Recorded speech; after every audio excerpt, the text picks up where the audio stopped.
우리 노숙인 지원하는 법들을 이렇게 좀 만들어 주십시오 하는 공청회가 약 4년 전에 있었습니다. 횟수로 4년 전인데요. 오늘은 이제 법이 2012년도 시행이 됐죠. 시행이 된 다음에 종합계획이라는 걸 복지부가 이제 만들어서 발표하도록 되어 있습니다. 그래서 2015년부터 19년도까지의 종합지원계획이라는 걸 만들었다고 합니다. 그래서 어떤 내용이 있는지 그 내용을 좀 살펴보고요. 또 그 내용에 대해서 한계점이라든가 우리가 좀 더 요구해야 될 게 어떤 것들이 있는지 하는 자리로 마련했습니다.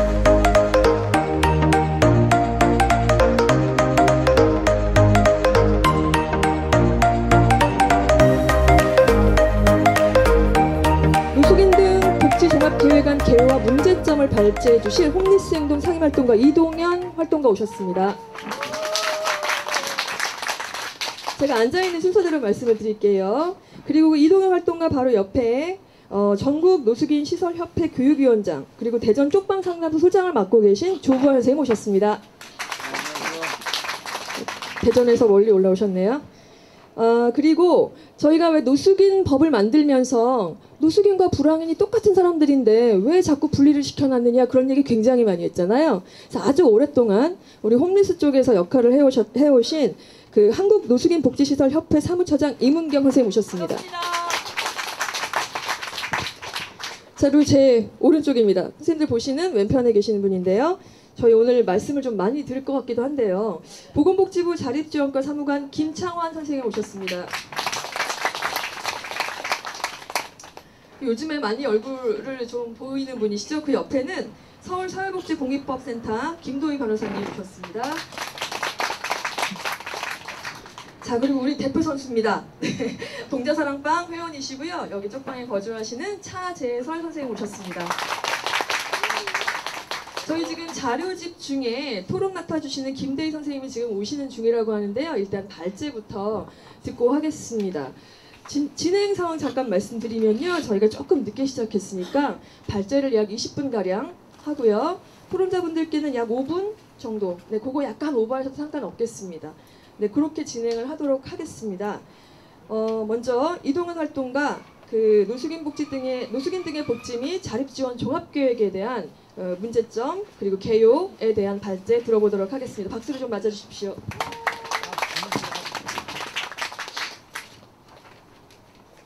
예, 소개받은 홈리스 행동의 이동현 활동가라고 합니다.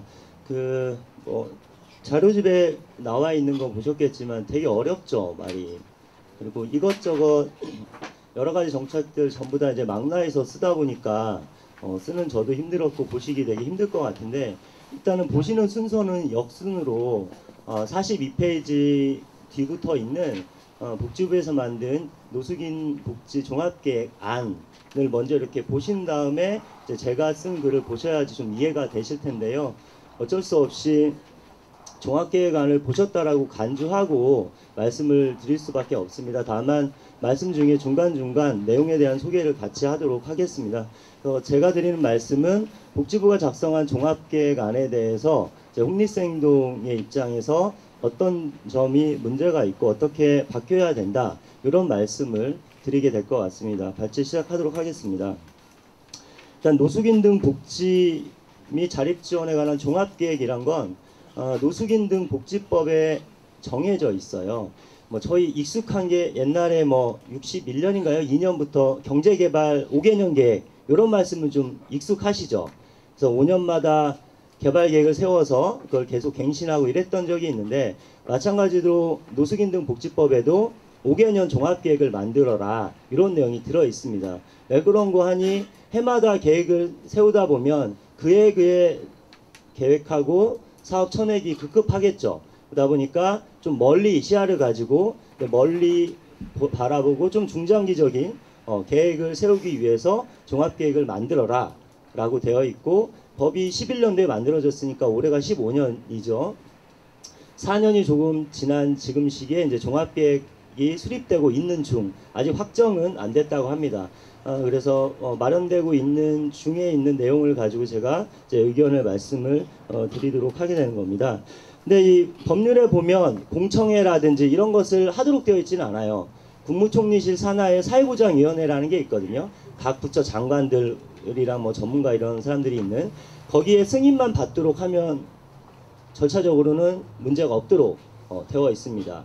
그런데 또 노숙인등복지법 3조에 보면 이 복지사업 정책을 하는 데 있어서 민간단체와 협력하도록 하는 그런 내용도 있습니다. 그러니까 굳이 안 해도 불법은 아니지만 안 할 이유도 사실은 없는데 지금까지 5번 회의를 했다는 걸 제가 우연찮은 기회에 알게 됐는데 거기에는 뭐 저희 같은 민간이라든지 아니면 당사자 이런 분들의 의견은 전부 다 빠져 있고 소위 직능단체라고 그러죠. 이제 시설들의 협회와 그다음에 교수님들 이런 분들만 모아서 이제 비공식적으로 회의가 이루어졌고 이 안이 만들어졌다라는 것은 이 정책이라는 게 5년 단위 정책이라는 게 굉장히 중요한 것인데 가능하면 좀 많은 사람들의 의견을 좀 공개적으로 듣고 특히 정책에 있어서 당사자는 누굽니까? 거리와 시설, 쪽방 이런 데 살고 있는 게 분들이 이 정책의 당사자인데 당사자의 의견은 반드시 들어야 되는 거 아니냐. 이를테면 뭐 노동정책 수립하는 데 있어서 노동자 의견 안 듣습니까? 들어야 되잖아요. 근데 왜 노숙인 등 복지정책 수립에 있어서 노숙인 등의 의견은 들을 수 있는 통로가 아예 없느냐. 저는 이 절차 수립에 있어서 그렇기 때문에 굉장히 비민주적인 방식이었다라는 것을 제일 먼저 지적을 하고 싶습니다. 그 다음에 두 번째로 법률에는 이 종합계획에 어떤 내용이 들어가야 된다는 것을 꽤 세부적으로 정하고 있습니다. 근데 이제 내놓은 종합계획 안을 보면 많은 내용을 빼먹고 있다라는 거예요.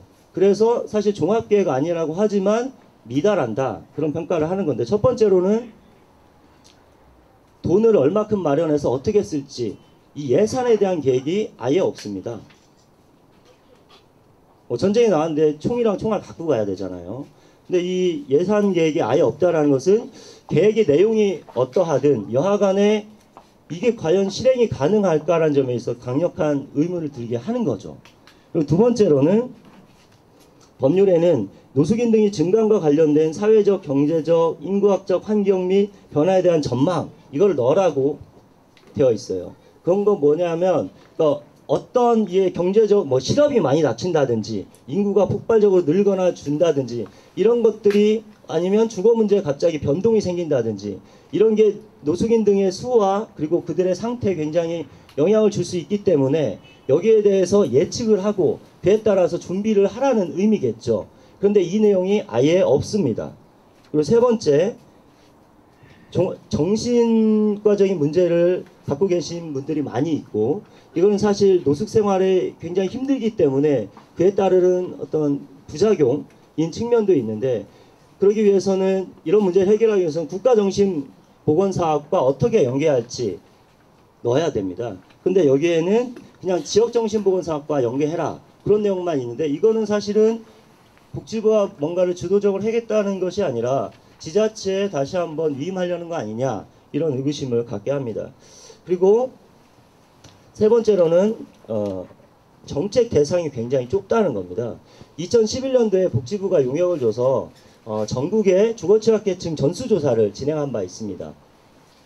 쪽방, 고시원, 만화방, PC방, 거리, 시설 이런 데 사는 사람들을 전국 단위로 싹 조사를 했는데 그때 26만 명 정도 나왔어요. 근데 그 중에서 조금 그래도 안정적이라 할 수 있는 비닐하우스촌 이런 데 사신 분을 빼더라도 22만 명이나 나옵니다. 근데 복지부가 제출한 종합계획안은 대상이 누구냐면 거리와 시설 생활자만 딱 대상입니다. 사실 그래서 1.2만 명만 대상을 한다는 건데 22만 명에서 1.2만 명 빼면 한 20만 명은 어떻게 할 것인지랑 언급 자체가 없습니다. 사실 이 자리에 동자동 주민들 굉장히 많이 오셨을 텐데 죄송합니다만 여러분들에 대한 대책은 안 들어 있습니다. 근데 저는 이게 문제라는 겁니다. 노숙인 등이라고 하면 법률에 분명히 주거로서 적절치 않은 곳에 상당한 기간 거주하는 사람, 달리 얘기해서 쪽방고시원 당연히 들어가고 머릿수로 보면 시설 거리에 있는 분보다 한 16배 정도 많습니다. 이렇게 비주택에 사시는 분들. 그렇기 때문에 굉장히 중요한 부분으로 종합계획에 들어가야 되는데 아예 대상에서 빼놨다.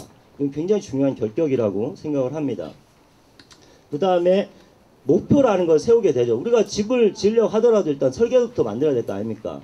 그래서 종합계획에는 목표가 있는데 주거와 복지 서비스의 통합을 통한 노숙인의 예방 및 사회복지 지원 밑도 달 수 없을 정도로 굉장히 좋은 말이긴 합니다. 그런데 이것이 이행됐느냐 안 됐느냐를 점검하기에는 굉장히 좀 모호하고 추상적입니다. 그래서 이 복지부가 종합계획을 만들기 위해서 연구소에 연구 용역을 줬고 연구 보고서가 나왔는데 그 보고서에서는 목표를 어떻게 세우라고 얘기를 하냐면 거리에 계시거나 시설에 있는 사람들의 수를 얼마나 줄일 것인지에 대한 양적인 목표를 제시하는 것이 굉장히 효과적이다. 그냥 좋은 말 하라는 게 아니라 구체적으로 뭐 할 건지 찍어서 얘기해라. 이렇게 권고를 하고 있고, 그래서 유럽에서 홈리스 지원하는 단체들의 연합체인 이제 피앙사라는 데서는 목표를 예를 들어서 이렇게 정하더라고요. 거리에서 잠자는 사람이 없도록 한다. 이거 강제 퇴거시킨다는 말 아니에요. 더 좋은 선택을 할 수 있도록 선택지를 열어준다는 거죠. 그리고 주거 대안 없이 시설에서 퇴소하지 않도록 한다. 이렇게 굉장히 구체적입니다. 근데 우리는 뭐 전문화, 강화, 향상 11개 목표가 있는데 어미가 끝말이 거의 이런 식으로 끝납니다. 뭐 얼만큼 됐어야지 강화된 거고 전문화된 건지 수정하기가 굉장히 좀 모호하다는 거죠. 근데 이렇게 된 건 사실은 복지부가 노숙인등 복지에 있어서 의지가 저는 상당히 없기 때문에 그런 거 아니냐 이런 생각이 듭니다. 우선 노숙인등 복지는요, 은평의 마을, 꽃동네 이런 옛날 불황인 시설이라고 불리던 데가 지금은 노숙인 재활 요양 시설로 바뀌었어요. 여기는 복지부 국고 보조 사업입니다. 복지부에서 직접 집행하는 사업이고, 거리 홈리스 지원이나 노숙인 자활 시설, 보현의 집이나 다시서센터 이런 데는 지방자치단체에서 자체적으로 하는 사람입니다. 근데 이 두 영역이 전부 다 노숙인등 복지법에서 규정이 된 거예요. 한 지붕 두 가족인 거죠. 같은 법에 따라서 노숙인 재활 요양은 복지부 사업, 자활 거리는 지자체 사업. 그러다 보니까 서로 막 밀당이 일어나는 거예요. 서로 이제 책임 소재가 불분명하고, 그렇기 때문에 이건 뭐 지자체도 그렇고 민간에서도 그렇고 복지부가 주도권을 갖고 가야 된다. 이렇게 주장을 하고 있습니다. 왜 그런 거 하니? 아무래도 지방정부 예산이 허약하죠. 정부보다는. 그리고 노숙인이란 홈리스란 현상이 지자체의 특성으로부터 발현하기보다도 여러 가지 뭐 실업의 문제라든지 주거의 문제라든지 큰 틀에서의 문제에서 발생하기 때문에 정부 차원에서 뼈대를 잘 잡아야죠. 그리고 지자체 차원에서 특성화시켜서 잘할 수 있는 거 가지를 잘 치면 되는데 우리는 그냥 쫙 갈라져 있다는 거죠. 그래서 종합계획에는 이거를 좀 합치려는 의지가 명확히 좀 보여야 되는데 안 보인다.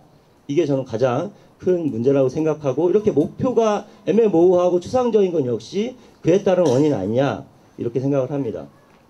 그래서 뭐 총평 차원의 말씀을 드렸고요. 이제는 좀 그 세부적인 말씀을 좀 드리도록 하겠습니다. 한 6가지 덩어리로 말씀을 드릴 텐데, 일단 세부 추진 과제가 11개가 있는데 한 6개 정도로 좀 뭉뚱그려서 말씀을 드릴게요. 첫 번째로는 노숙인 예방을 위한 지원 시스템을 확립하겠다라고 복지부에서 계획하고 있습니다. 그런데 이 내용들을 보면 기존에 있는 제도들, 기구들을 활용하거나 홍보하겠다는 게 중심입니다. 예를 들어서 긴급복지지원제도 홍보 강화한다고 하는데 기본적으로 그렇습니다. 홍보라는 것은 잘 짜임새 있게 제도를 갖춰놓고 이제 그 이후에 홍보를 해야 되는데, 사실 지금은 예를 들어서 긴급복지지원제도만 예를 들어 봤을 때 굉장히 미흡합니다. 예를 들면 노숙한 지 6개월 미만이면 주거나 생계 지원을 받을 수 있게 한다고 했어요. 그러면 언제부터 6개월이냐? 모호합니다. 그러면 제주도에 주민등록되어 있는 사람이 서울역에서 노숙할 수 있죠. 이 사람 누가 지원할 거냐? 모호합니다. 그리고 이 긴급복지지원 예산은 복지부 돈 더하기 서울시 돈 더하기 기초지자체 돈, 뭐 용산구청, 중구청, 이 3개 돈줄이 합쳐져서 집행이 됩니다. 그러면 용산구청이나 중구청이나 영등포구청이나 홈리스 많이 있는 데들은 개 탔죠. 돈 굉장히 많이 써야 되겠죠. 지원 안 하려고 하겠죠. 이런 문제가 있는데, 이게 제도가 아직까지 이게 2012년부터 시행된 제도인데 문제가 안 풀렸어요. 홍보 먼저 할 게 아니라 이런 문제를 해결하는 거 먼저 해야 되는 거 아니냐, 이런 말씀을 드리고 싶고요. 두 번째로 거리 상담을 좀 효과적으로 잘 해보겠다는 겁니다. 잘 해야죠. 지금 거리 상담원들이 일당직입니다. 전부 다. 이렇게 고용이 불안정한 상태에서 어떤 전문적인 상담하기 어렵죠. 그리고 거리 홈리스 지원에 있어서 가장 중요한 건 아웃리치라고 배운 선생님들이 다 얘기를 하셔요. 근데 이런 걸 바꿔야 되는데 거기에 대한 계획 잘 없고요. 그 다음에 상담을 하려면 종합지원센터가 있어야 되는데 서울시 대구시 이런 데는 있어요. 부산시 있는데 없는 광역시 훨씬 더 많습니다. 기본적으로 종합지원센터나 일시보호시설을 전국적으로 편중되지 않게 잘 까는 게, 그 다음에 그것을 기반으로 해서 아웃리치 팀을 잘 꾸려가는 거, 이런 게 필요한데 그런 것들이 좀 빠져 있다. 세 번째로 노숙인 시설체계 전문화 하겠다라는 건데요.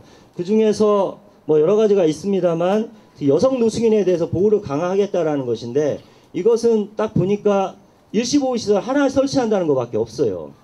근데 그걸로는 안 되죠.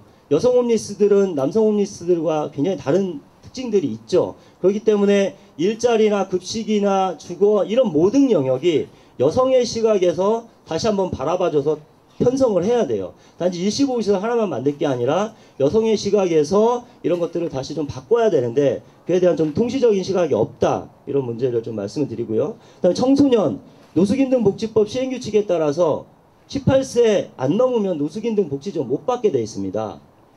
아시겠지만 새벽에 서울역 나가보시면 애들 많이 돌아다닙니다. 근데 얘네는 지원 받을 수가 없어요. 법 바꿔야 돼요. 근데 그런 내용 없이 청소년 등 지원한다는 것은 좀 말이 안 됩니다. 그리고 장애인이나 노인분들 쪽방에 못 살죠. 서울역 지하대 보면 휠체어 타고 노숙하는 분들 많아요. 근데 여기 동자동 쪽방 올 수 있겠습니까? 고시원 갈 수 있겠습니까? 엘리베이터 없고 있다 하더라도 그 안에서 휠체어 회전 반경 안 나옵니다. 그 연세 많이 잡수신 어르신들도 마찬가지죠. 다리 아픈데 4층, 5층 어떻게 올라가겠습니까?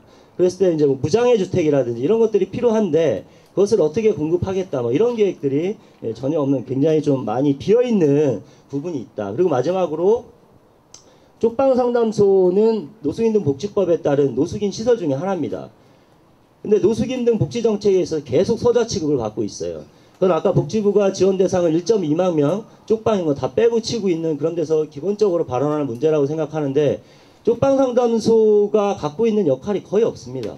빨래하고 목욕하고 상담 이런 건데, 그러면 긴급복지 지원 신청하려면 노숙인 시설 가야 돼요. 쪽방 상담소 가서는 할 수 없어요. 권한이 없기 때문에. 그 다음에 노숙인 일정 의료급여 이런 거 신청하려면 다이서기센터 이런 데 가야 돼요. 여기 가까이 있는 서울역 쪽방 상담소 가면 할 수 없어요. 이런 문제들이 있는 거죠. 쪽방 상담소에 권한을 줘야 돼요. 이거는 제가 쪽방 상담소가 비대해져야 된다 이런 게 아니라, 그래야지 쪽방 주민이 어떤 복지 지원을 받을 수 있기 때문에 그런데 이에 대한 고민이 한 줄도 안 들어가 있어요. 이게 문제라는 거고요. 마이크에서 계속 전기가 나와가지고 죽겠네요. 네, 그 다음에 이제 네 번째, 노숙인 주거 지원 사업을 강화한다는 건데, 기본적으로 임대주택을 매년 100% 공급한다라고 해요. 근데 국토부가 주거취약계층 주거지원 사업 시행하면서 세웠던 목표가 매년 1000호 공급한다는 거예요. 거였어요. 근데 실제는 860호 공급한다는 계획이었는데 그래도 500호 이상 공급했거든요. 근데 현실이 500호 이상 공급되고 있는데 계획을 100% 삼았다는 건 이건 말이 안 되죠. 이건 아마 숫자 착각하셨다고 저는 좀 생각을 하고 싶고요.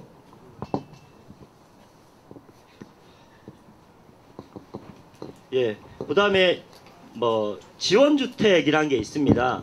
이제 복지적인 지원 이런 것들이 이제 꼭 어디 시설 가서 하는 게 아니라 자기가 사는 집에서 받을 수 있는 복지와 주택이 결합된 게 지원주택이라고 보시면 되는데, 이걸 인구 100명당 한 호씩 만들겠다라고 계획은 넣는데 실제 공급계획 보면 3년 동안 4개 만들겠다라는 거예요. 계획이 2개인 거고 이게 2개가 같이 양립할 수 없는 좀 모순이 있습니다. 이런 문제를 얘기하고 싶고요. 좀 시간이 많이 가서 다섯 번째, 의료 관련해서는 이따 의사 선생님이 와서 얘기를 하실 거예요.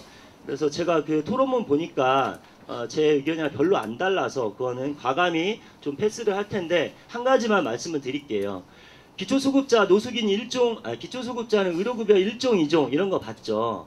근데 노숙인 등도 마찬가지예요. 노숙인 1종 의료급여 신청해서 받을 수 있어요. 다시서기에서 진료를 해서 끊어서 가는 방법도 있지만 노숙인 1종 의료급여 받을 수 있는데, 사실 쪽방 주민들 같은 경우는 이런 거 잘 몰라요. 왜냐하면 상담소에서 아까도 말씀드렸지만 이런 서비스를 안 하죠. 못하게 막아놨으니까. 근데 이런 거 개선해야 된다라는 것이고요. 그다음에 요양병원들에서 우리 당사자분들 많이 쉬러 가잖아요. 그럼 얘네가 한 달에 최소한 150만 원 일당 정액제로 복지부에서 돈 받거든요. 그러니까 그 안에서 술도 먹게 하고 담배 주고 커피 주고 이러는 건데, 요양병원은 근데 노숙인 등은 갈 수 없게 제도로 막아놨어요. 공식적으로 못 가게 하니까 뒷문으로 다 가는 거예요. 열어줘야죠. 요양병원이 어떤 곳이냐면, 예를 들면 그런 거예요. 우리가 국립의료원에서 수술 받았어요. 근데 여기는 급성기 병원이라고 그래서 흥불 끄면 내보내요. 그런 기능을 갖고 있는 병원이에요. 그래서 휠체어 타거나 아니면 목발 짚고 쩔뚝쩔뚝 하면서 서울역이나 쪽방에 온단 말이에요. 당연히 치료적 징후가 좋지 않죠. 이런 사람들이 요양병원 가서 이제 재활하고 완벽히 나으면 나오는 그런 역할을 하는 데가 요양병원이거든요. 문을 열어야죠.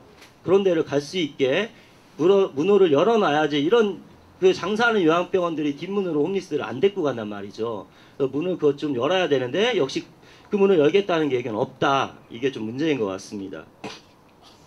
그래서 뭐 의료는 이따 인이업에서 말씀을 하실 거고, 거의 끝나갑니다. 6번째로 일자리를 강화하겠다라는 건데, 크게 두 가지예요. 임노동 시장에서 일자리를 구하게 하겠다라는 게 하나고, 정부가 직접 공급하겠다라는 게 하나인데, 일자리를 구해주겠다라는 거는 취업 성공 패키지 아시죠?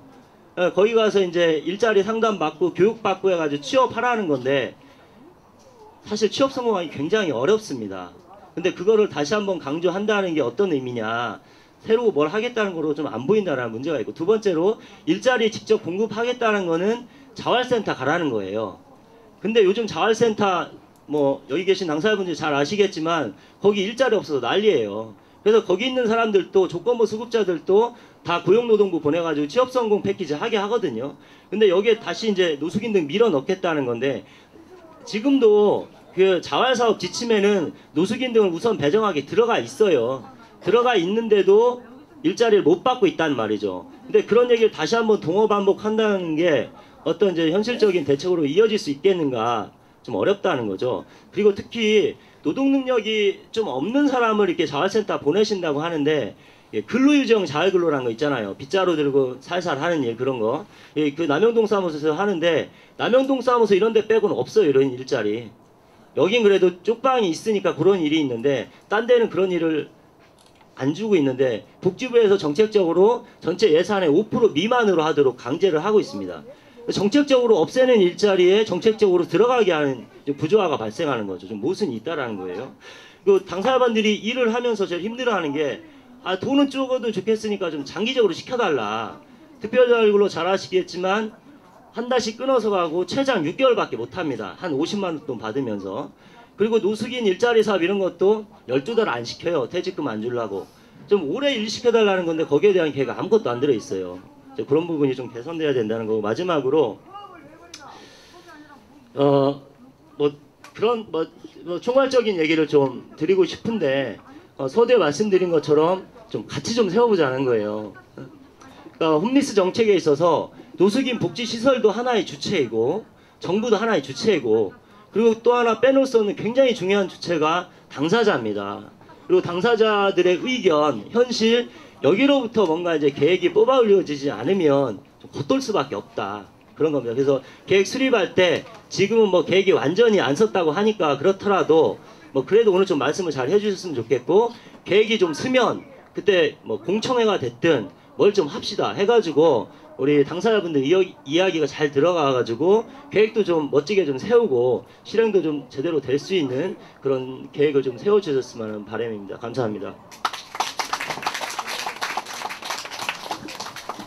네, 날이 추워서 그런지 급하신 마음에 빨리 말씀해 주신 것 같습니다. 저희 이거 2015년도에 만들면 19년까지 적용하는 계획이라고 합니다. 오늘 조금 추워도 참으실 수 있죠? 네, 얘기 꼼꼼하게 잘 듣고 또 우리가 의견을 드릴 게 있으면 충분히 드리고 나누는 자리였으면 싶습니다. 발이 좀 차가우실 텐데요. 지금 밑으로 바람이 들어와서 이렇게 좀 주무르기도 하시고 그러시면서 들으셨으면 좋겠습니다. 지금 이동환 활동가가 말씀해주신 내용을 간단히 제가 다시 한번 정리하자면, 일단은 그러니까 노숙인 등의 복지법 안에 민주적인 절차에 대해서 특히 민간단체와 협력해야 한다라는 부분이 있었는데 대부분 시설 중심이거나 학자 중심이었다. 그래서 우리 쪽방이라든가 혹은 이런 그 외의 분들이 좀 제외되는 경우가 많았다. 그렇게 하지 마시자 이런 얘기를 해주셨고요. 법 구성하고 종합계획 내용을 이제 두 개를 잘 비교해 주시면서 빠진 내용에 대해서 말씀 주셨습니다. 그래서 예산도 없는 건 어떻게 되는 건지 이런 거 질문 주셨고요. 앞으로에 대해서 타임 스케줄 조금 궁금하기도 합니다. 어떻게 진행을 하실지도 궁금하고요. 또 계획을 수립할 때는 노숙인 숫자 파악하는 것도 굉장히 중요한데 왜 꼭 노숙인 쉼터나 예전에 불황 시설이라고 불렸던 그런 노숙인 시설에 있는 사람들까지만 보느냐, 왜 그 쪽방에 사는 사람들 숫자는 보지 않았느냐, 이런 문제 지적해 주셨고요. 또 목표 같은 경우도 뭐 강화, 전문성 이런 말보다는 적어도 우리 지역에서는 뭐 거리에서 동사하는 사람이 한 명도 없게 하겠다, 뭐 이런 식의 실행 가능한 또 눈으로 보여지는 그런 목표를 수립해야 되지 않느냐, 그런 말씀 주셨습니다. 그리고 총 7가지 분야에 대해서 말씀을 주셨는데요. 뭐 예방책으로는 제도 홍보만으로는 부족하고 긴급복지 지원 제도라든가 기초보장 제도가 노숙인이 조금 더 포함될 수 있는 것으로 변경돼야 된다, 이런 얘기 주셨고요. 아울리치나 뭐 시설의 경우에도 상대적으로 사각지대에 있는 사람들을 좀 포괄해야 가지 않느냐, 이제 그 중에 하나가 여성이고 아동이고 청소년이다, 이제 이런 말씀 주셨고요. 주거지원, 고용지원, 의료지원에 대해서도 각각 말씀 주셨습니다. 이런 말씀 들어보니까 실은 이 종합계획이 복지부가 중심이 되어서 세워져야 되는 계획인 건 분명합니다만은 노동부나 혹은 뭐 국토부나 이런 데랑 같이 가야 될 것 같은 생각이 굉장히 많이 듭니다.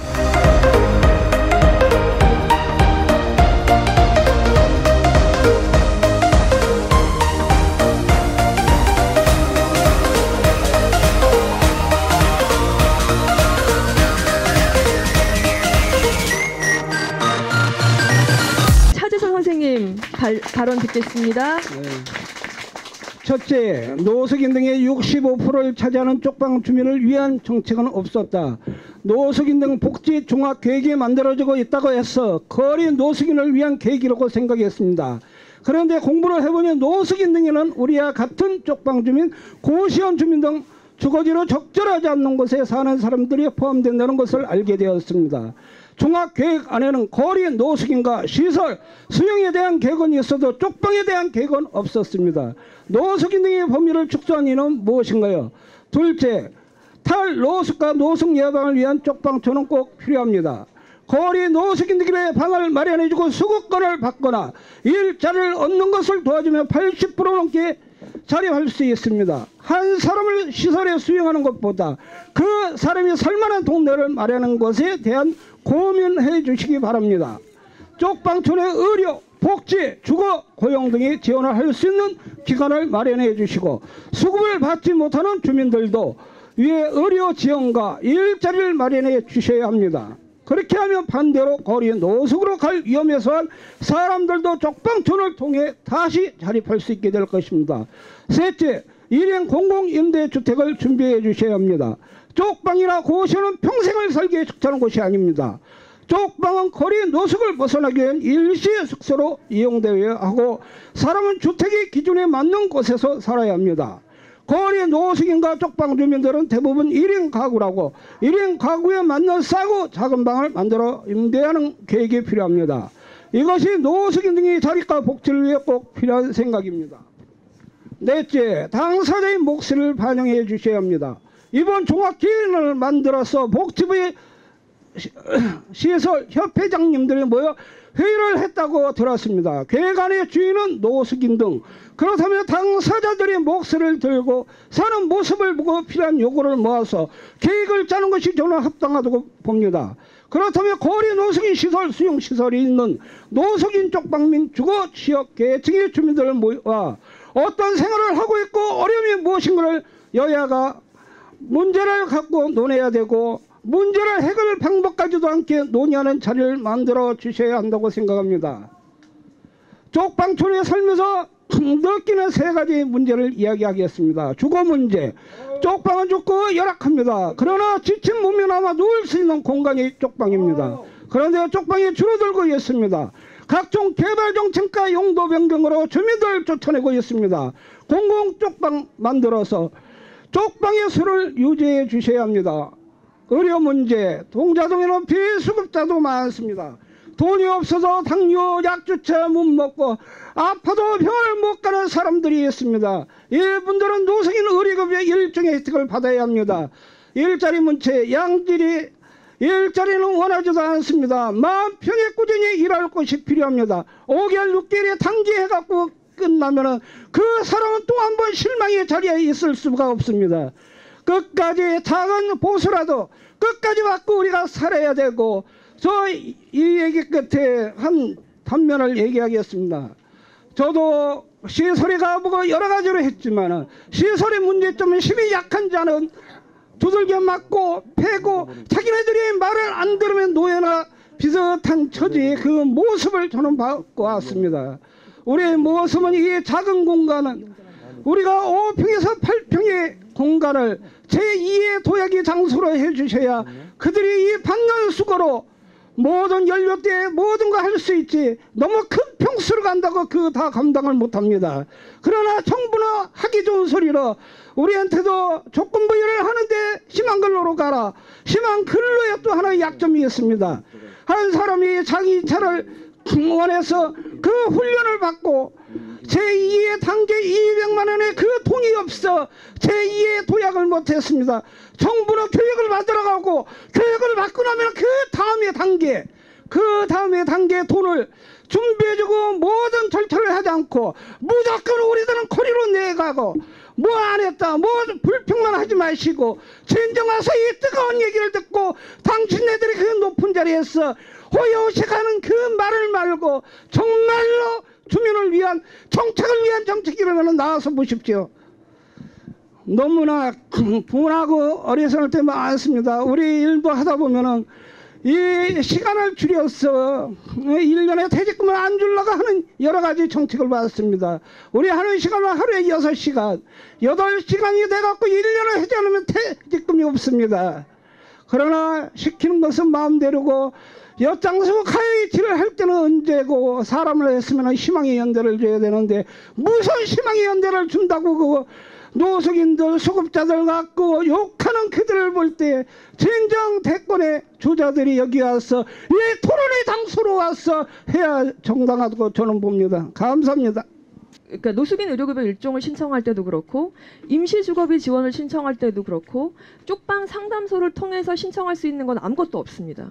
그러다 보니까 우리가 이용할 수 있는 데는 거리 노숙인이 이용하는 시설이나 아니면 노숙인 쉼터라고 불리는 복지시설인데 그런 쪽에 우리가 가서 신청할 수 없잖아요. 그래서 우리는 의료급여도 그다음에 임시주거비 지원도 무엇도 받을 수 없다라는 말씀을 아주 힘주어서 해주셨던 것 같습니다. 저 이번에는요 대전에서 올라오셨습니다. 그 대전 쪽방 상담소 소장님이시기도 하고요. 전국 노숙인 시설 복지 협회 죄송합니다. 네, 복지시설협회의 그 교육위원장으로 계시는 조부아 선생님께 말씀 들어보도록 하겠습니다. 네, 안녕하세요. 우리 선생님의 절절한 말씀을 들으면서 그 음성에 가슴을 치는 그 아픔을 공감합니다. 그러면서 드리고 싶은 말씀, 제가 사실 뒷부분에 있어서 눈치 살살 봐가면서 이야기를 좀 해야 되겠다 이렇게 생각을 했는데 앞으로 넣어주셔서 좀 그렇습니다.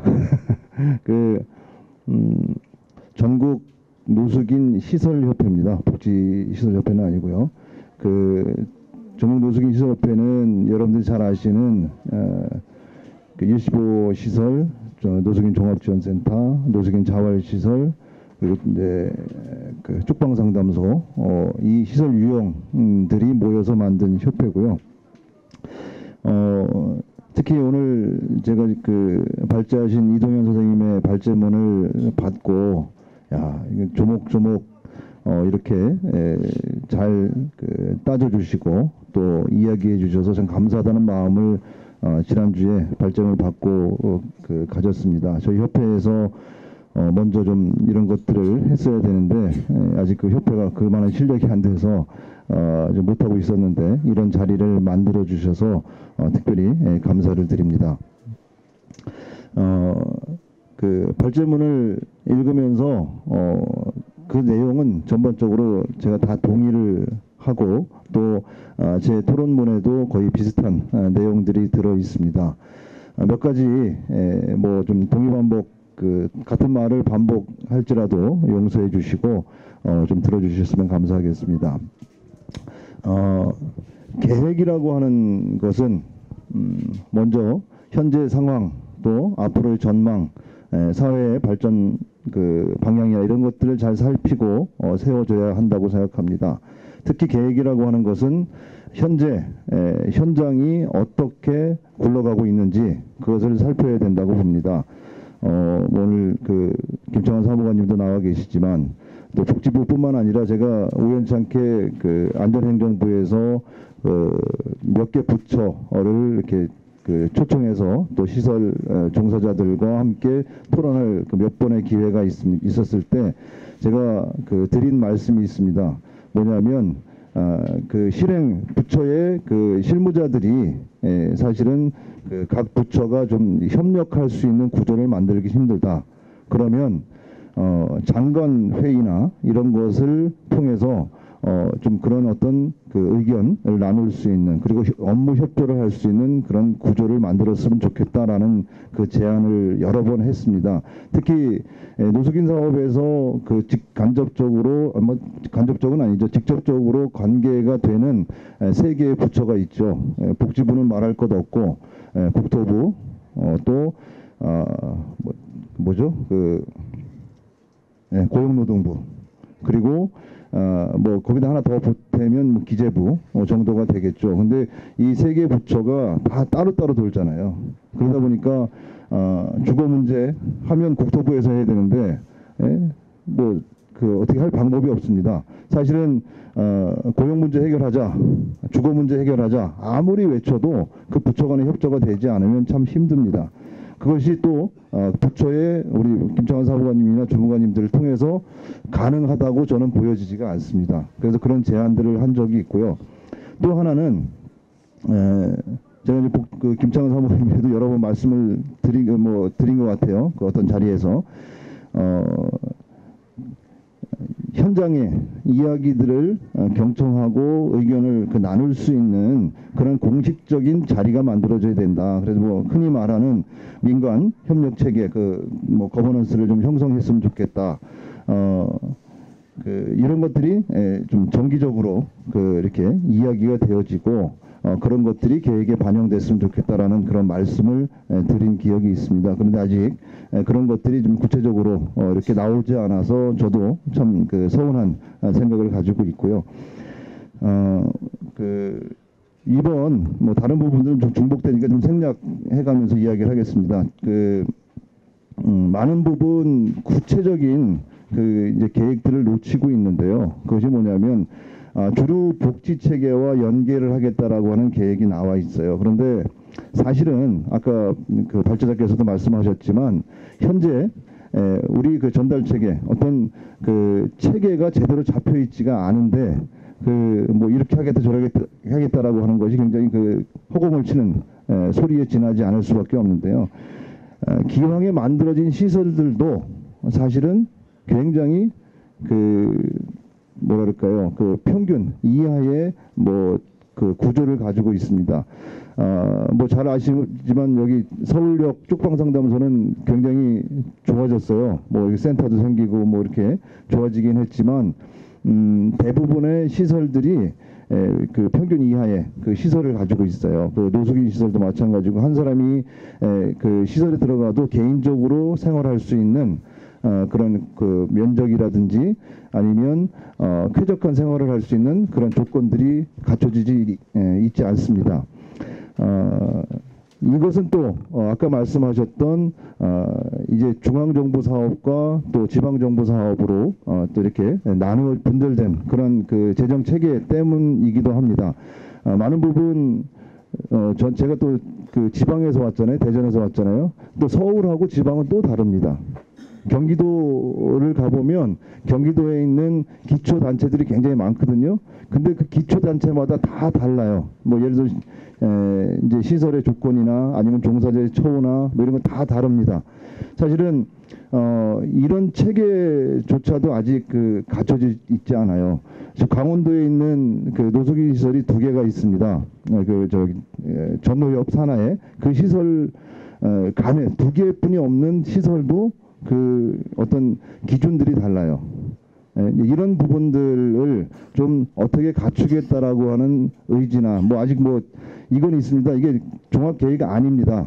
이 안이기 때문에 어떻게 보충될 수는 있지만 그런 것들도 많은 부분 그 이제 좀 구체적으로 명시를 했으면 좋겠다라는 생각입니다. 그리고 제가 쪽방 상담소에서 그 일을 하다 보니까 그 좀 법도 그렇고 또 종합 계획도 그렇고 좀 이런 부분은 우리가 좀 바꿔 나가야 되겠다 생각이 있습니다. 주거로서 적절치 않은 곳에서 일정 기간 동안 생활하는 사람을 그 노숙인 법에서는 노숙인이라고 규정을 하고 있는데 이 주거로서 적절치 않은 적절치 않은 곳이 어느 곳인지를 사실은 분명히 명시를 했으면 좋겠다는 생각을 가져요. 왜냐하면 그 정부도 그렇고 또 뭐 지방 정부도 그렇고 시설 종사자들도 마찬가지고요. 서로가 생각하는 그 대상이 다릅니다. 예? 그 이번 계획에서도 왜 그 많은 그 대상층을 축소할 수밖에 없었을까라고 하는 그런 생각을 그 제가 미루어 짐작되긴 이런 겁니다. 명확하지가 않은 거예요. 예?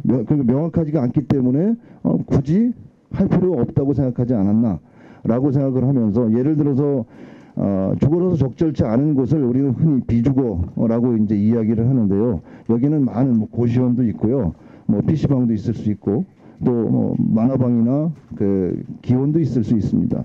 또 찜질방도 있을 수 있는데 이런 것들을 좀 포괄할 수 있는 그런 뭐 법도 좀 개정이 됐으면 좋겠고요. 그런 내용들이 이 그 계획에 들어갔으면 좋겠습니다. 그 뭐 여러 가지 말씀 뭐 다른 분들이 해주실 거니까요. 저도 뭐 의료 관련된 이야기 이런 것들은 다 빼겠습니다. 그 마지막으로 드리고 싶은 말씀은 종합계획은 중장기 계획입니다. 그 당장 무엇을 하겠다라고 하는 것을 이야기하기보다는 이렇게 우리가 해 나가겠다라고 하는 계획입니다. 19년까지 이 계획이 끝날지라도 그 이후에 또 연속해서 할 수 있는 것입니다. 하지만 가장 중요한 것은 뭐냐면 이 노숙인 사업을 이렇게 하겠다라고 하는 시각이 가장 중요하다고 생각하고 사실은 명문화된 내용 중에는 큰 줄기에서는 많은 부분 그 동의되는 부분이 있지만 사실은 세밀한 부분에서는 그런 것들이 나온 사람 하나도 없어요. 국회에서 나온 사람들은. 예, 그런 부분들이 국회에서 나온 사람 하나도 없고 예, 그냥 복지비 사무관 딱 하나 나오고. 좀 이따 말씀하시죠. 토론 끝나고 나서 네. 예, 여기서 말씀드릴 시간을 마련하겠습니다. 네. 흥분하실 만합니다. 계속해서 예. 네네 계속하도록 하겠습니다. 네. 그냥 하겠습니다. 예, 뭐 다 했습니다. 이런 것들이 그 선언에 그치지 않고 모쪼록 이 기회를 통해서 그 현장과 정부와 시설들이 모두가 소통할 수 있는 그런 계기를 만드는 그런 시간이 되었으면 좋겠습니다. 모쪼록 이제 겨울이 가까우고 있습니다. 우리 그 노숙 형제들과 또 사실은 제가 시설에서 일하다 보니까 우리 종사자들 참 고생이 많습니다. 종사자들이 행복한 그날을 기원해 봅니다. 이상입니다. 네, 지금 조부할 소장님께서 그 지역별로도 혹은 지역 내에서도 시설 편차 그리고 서비스 편차가 굉장히 크다 이런 말씀 해주셨고요. 또 주거로서 적절치 않은 사람들에 대한 규정을 조금 더 명확하게 하고 그것에 대해 나열할 필요가 있지 않겠느냐 그런 말씀 해주셨고요. 또 중장기 계획에 대한 것은 무엇보다 비전이 중요한데 그것을 담보할 수 있는 시각을 가지려면 우리와 같이 계속 소통하셔야 된다 이제 이런 말씀을 주셨습니다.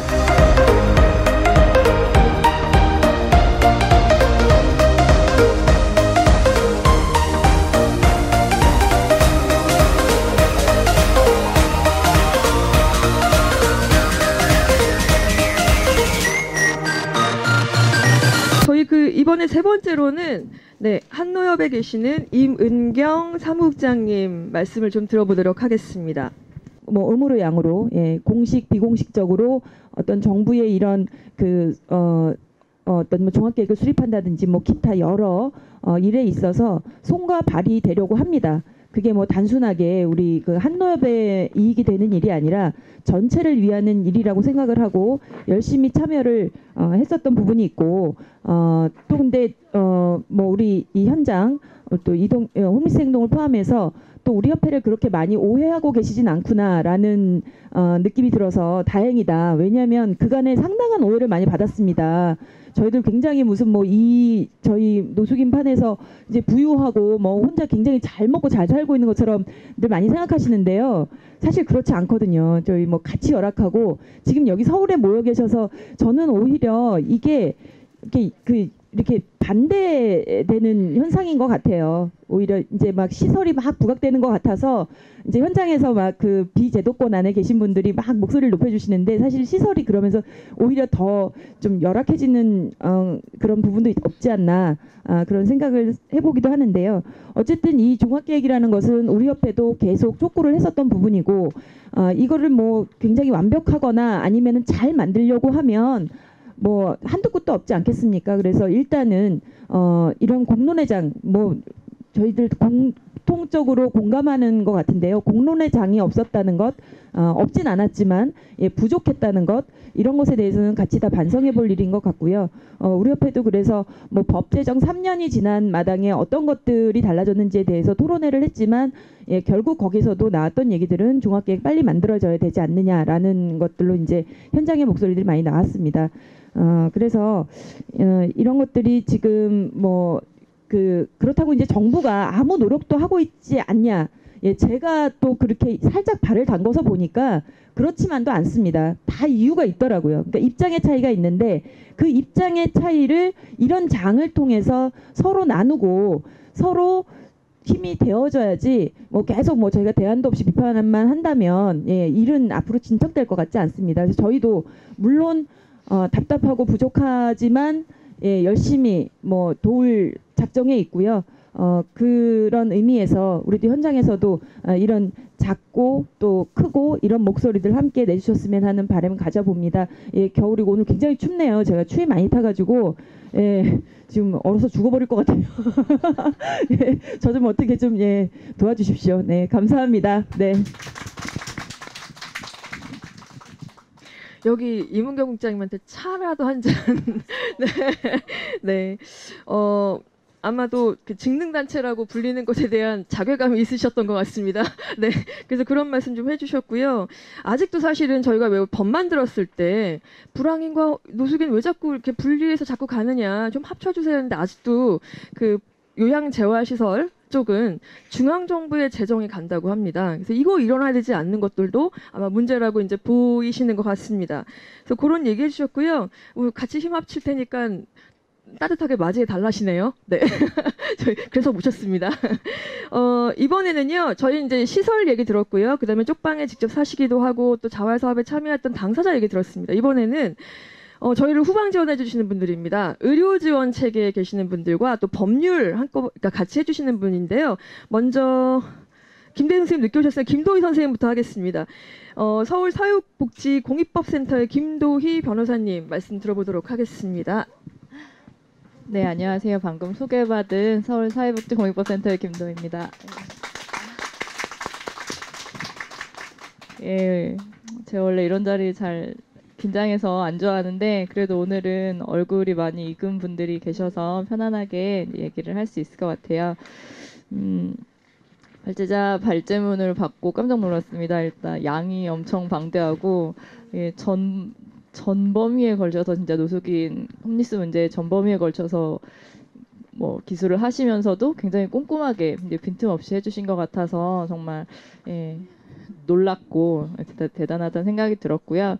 그래서 이제 발제문에서 다룬 내용을 제가 다 하기는 제 깜냥도 안 되고 그래서 저는 오늘 좀 주거권, 그러니까 권리라는 측면에서 제가 어차피 그 법을 하는 사람이기 때문에 그런 측면에서 권리적인 법적 권리의 측면에서 좀 이 발제문에 대해서 첨언하고 뭐 지지하고 동의하는 그런 의미로 이제 토론을 하도록 하겠습니다. 일단 종합계획인데 홈리스는 전 노숙인 등이라고 하면 노숙인 등보다 홈리스가 좀 짧고 이제 확 와닿는 것 같아서 홈리스라고 하는데, 홈리스 홈은 집이죠. 그래서 주거를 의미하는데, 그렇기 때문에 주거에 대한 얘기를 하지 않을 수가 없을 것 같습니다. 주거는 의식주의 하나죠. 그래서 사람이 살아가는데 가장 기본적으로 필요한 게 이제 그 중에 하나가 주거인데요. 그렇지만 이제 여태까지는 좀 그랬던 것 같아요. 그 주거라는 걸 생각할 때 우리가 권리, 살 수 있는 곳에 안전하게 살 수 있는 그런 공간에 대한 권리라는 의식이 얼마나 있었는지, 뭐 주택 공급 촉진 정책 뭐 이런 식으로 경제 정책적으로 접근을 하거나, 아니면 뭐 임대차 관계에 있어서 뭐 집주인과 세입자, 임대인과 임차인 개인적인 분쟁으로 이런 주거에 대한 문제를 너무 바라보지는 않았나라는 생각이 들어요. 물론 그 주택 공급 촉진책이나 이런 것들, 굉장히 공공주택 늘리고 이러는 것들 질 향상시키는 거 굉장히 중요합니다. 그렇지만 오늘 제가 하는 거는 이제 법적 권리적 측면에서 살펴보는 거기 때문에 거기에 조금 더 돋보기를 대고 들여다 보면, 주거권도 권리라는 것이죠. 인간다운 생활을 할 권리인 것이고, 그것을 국가가 보장해줘야 할 복지적 측면이 있는 것이고, 또 그 임대인과 임차인 개인적 사적 분쟁으로만 보지 말고, 거기서 정말 세입자가 약자의 입장에서 불이익을 당하고 있으면 국가가 그것을 개입해서 조정해줄 의무도 있는 국가의 책무적인 그런 측면에서도 볼 수 있어야 한다는 것입니다. 그럼에도 불구하고 아직 한국에서 이제 주거권이 법률적으로 권리적 개념으로 되어 있는 거는 사실 없었던 것 같아요. 뭐 주택임대차 보호법이라는 게 있었지만 좀 그거는 어떤 민법의 특별법이라고 해서 그건 좀 불충분했고요. 그러다가 이제 최근에 그 바로 6월이었죠. 올해 6월에 주거기본법이라는 게 제정이 됐고요. 12월부터 이제 2달 뒤부터 시행이 됩니다. 그러면서 이제 주거권, 주거에 대한 권리 개념을 처음으로 이제 법에 명시를 하게 됩니다. 그 내용이 보면 주거권을 어떻게 명시를 하느냐. 물리적, 사회적 위험으로부터 벗어나서 쾌적하고 안정적인 주거 환경에서 인간다운 주거 생활을 할 권리. 이게 주거권이라고 합니다. 이 주거권은 잘 살고 있는 사람들한테만 보장이 되어야 하는 게 아니라 기본적으로 인간이라면 누구나 이런 권리가 있다는 것이죠. 다시 말해서 주거정책의 기본 방향이 물리적인 주거 공급의 확대, 물론 중요하다고 말씀드렸습니다만, 거기서 더 나아가서 주거 복지의 질적인 그 향상으로 전환이 되고, 그런 것을 이 법에서 선언을 한 것이고요. 이 법이 이제 주거 기본법이지 않습니까? 어떤 법이든 기본법이 붙으면 그게 이제 최상위의 법이 되고 근거가 될 수가 있어요. 그래서 이 법이 앞으로 이 주거권이나 주거 복지에 관련된 그런 법이나 제도에 이제 근간이 되는, 기초가 되는 그런 법이 될 것이고, 이제 그런 측면에서 이제 이 발제문과 이런 홈리스 문제들을 살펴보려고 합니다. 예. 법에 어떻게 종합계획에 대해서 법에 어떻게 규정되어 있느냐, 이거는 앞에서 다 설명을 해주셨습니다. 근데 이제 법에 어떻게 얼마나 좋은 얘기가 잘 쓰여져 있든 법엔 항상 나쁜 얘기는 잘 안 쓰여져 있잖아요, 그렇죠? 예. 근데 중요한 건 그걸 어떻게 행정적으로 제도화하고 실제로 집행을 하느냐, 이제 그게 중요한데요.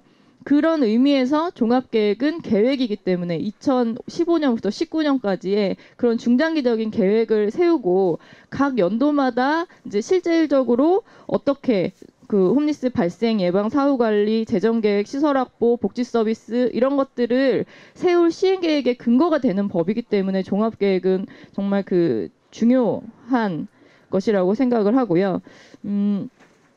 그런 의미에서 제가 이제 조금 놀랐던 거라고 할까?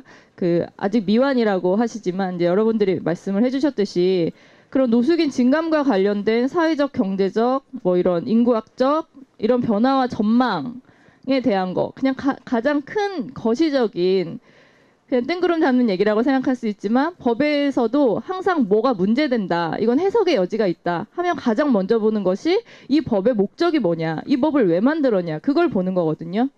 그렇다면 계획을 세울 때도 그런 것들이 가장 우선적으로 기초가 돼야 되지 않겠습니까? 어떤 전망과 비전, 목표를 가지고 있어야 거기에 맞게 종합 계획이 세워질 텐데, 그게 이제 누락되었거나 이제 재정이 누락되었거나 이런 거는 좀 중앙 정부가 그 노숙인 복지에, 홈리스 복지에 대해서 어떤 의지를 가지고 있느냐 하는 것을 좀 판단해 볼 수 있지 않을까. 그래서 그렇게 누락되었다는 게 좀 우려가 이제 되는 거고요. 그래서 이제 구체적으로 세부 추진 과제에 대해서 간단하게 몇 말씀만 드리면, 사실 발제문 전반에 이제 계속해서 등장을 합니다. 중앙 정부에서 지방 정부로 복지 사업이 많이 이양된다. 그래서 소관 부처가 이제 뒤에 나와 있는데 지자체 소관으로 되어 있는 게 굉장히 많습니다. 근데 이게 무슨 문제냐? 정부 국가보조 예산으로 이 복지 사업을 하는 거랑 지방 정부 예산으로 하는 거랑, 아까 조발 선생님도 말씀하셨는데 지방으로 가면 재정 자립도가 너무 많이 차이가 납니다. 그래서 이 사업을 서울시는 얼마나 잘하고 뭐 어떤 지방의 무슨 구는 얼마나 못하고 뭐 이 정도가 아니라 아예 서울시는 그래도 재정이 있으니까 하는데 다른 곳은 아예 못하게 되는 그런 경우까지 생길 수 있는 거거든요. 그래서 이런 편차가 너무 심하게 되기 때문에, 그래서 이제 지방정부로 복지사업 이양 문제가 심각한 거고요. 그것보다 거기에 더해서 이제 설상가상으로 최근에 이제 나온 자료를 보면 그 사회보장 정비 사업이라고 해서 국무총리 산하의 아까 사회보장위원회에서 의결을 해서 그 현재 행해지고 있는 뭐 유사 중복되는 뭐 복지 사업의 4분의 1을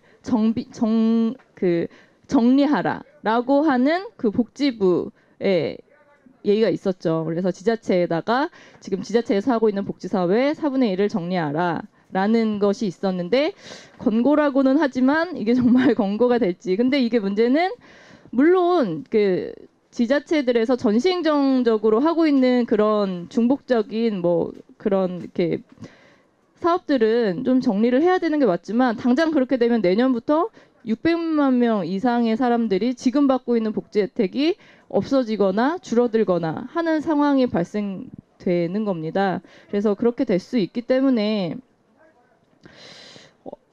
그렇기 때문에 문제라는 것이고, 그 제가 표 넣은 거를 보시면 그 중에 제일 위에 있는 게 저소득층인데 거기 바로 나와 있습니다. 줄어드는 것이 조정 대상 사업을 보시면 노숙인 보호 자활시설 운영 등, 여기가 지금 요것만 보면 딱 31페이지입니다. 예, 요것만 보시면 가장 위에 있고 가장 많이 정리가 되는 사업으로 분류가 되어 있죠. 그래서 죄송합니다. 주거기본법이 이제 시행이 되는데, 시설에서 이제 지역사회로 주거 지원이 이제 전환을 해야 된다라고 한다면 중앙정부의 정책 수립이나 추진 의지가 정말 무엇보다도 중요할 텐데, 뭐 여기서 주거 지원, 의료 지원, 뭐 일자리 지원 이런 것들이 다 지자체로 넘어간 데다 여기 표에서 나타난 대로 예산마저 삭감된다라고 한다면 그것은 매우 우려가 되지 않을 수가 없다는 것이고요. 두 번째로 이제 시설체계 전문화 관련해서 한 가지 말씀드리면, 여성 노숙인 문제에 대해서 좀 말씀드리고 싶습니다. 여성 노숙인 2012년부터 계속 증가하고 있습니다. 지금 공식적으로 통계가 나온 것만으로 잡아도 4~5%씩 계속 증가를 하고 있고, 남성 노숙인보다 정신질환 빈도가 5배, 6배가 높습니다. 거의 한 70~80%는 여성 노숙인의 경우에 정신질환을 가지고 있다고 봐도 될 것 같은데요. 그 들어오는 경로 또한 뭐 가정폭력으로 인해서 그래서 자녀를 자녀를 데리고 나온 경우, 그래서 그렇게 살다 보니 성폭력이나 성매매로 이어지는 그런 위험한 환경에 노출되는 것들, 그런 것들은 여성에만 특수하게 또 문제가 되는 부분들이거든요. 예, 그런 것들이 별도로 다 다루어져야 되는데 아까 발제자 말씀하신 것처럼 일시보호 시설 하나 설치했다고 해서 그게 이제 다 해결되는 거는 아닐 거라는 거죠.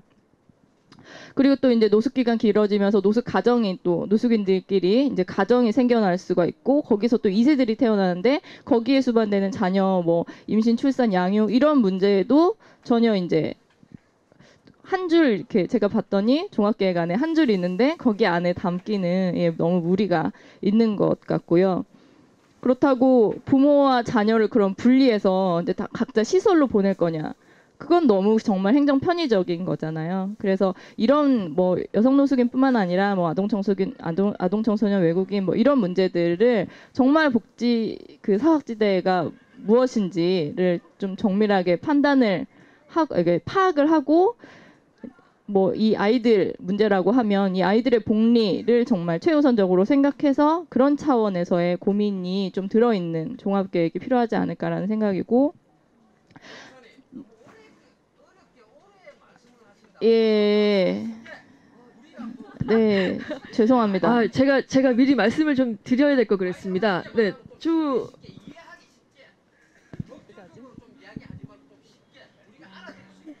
아마 제가 진행을 잘 못해서 그런 것 같습니다. 죄송합니다. 네, 제가 쉽게 말씀드려달라고 말씀드리겠습니다. 네. 예, 죄송합니다. 예. 예. 예, 어렵게 말씀드려서 죄송하고요. 예, 이제 거의 다 됐습니다. 예, 그 고용지원 강화 관련해서 아무래도 그 노숙인들의 자활 의지를 꺾는 게 또 명의범죄 문제가 제가 상담하면서도 가장 많이 들어오는 문제들이거든요. 그래서 그 문제에 대한 대책도 좀 들어갔으면 하는 것이고요. 임의조항 문제는 그 제 발제문을 보시면 이건 또 얘기하면 어렵다고 하실 것 같으니까.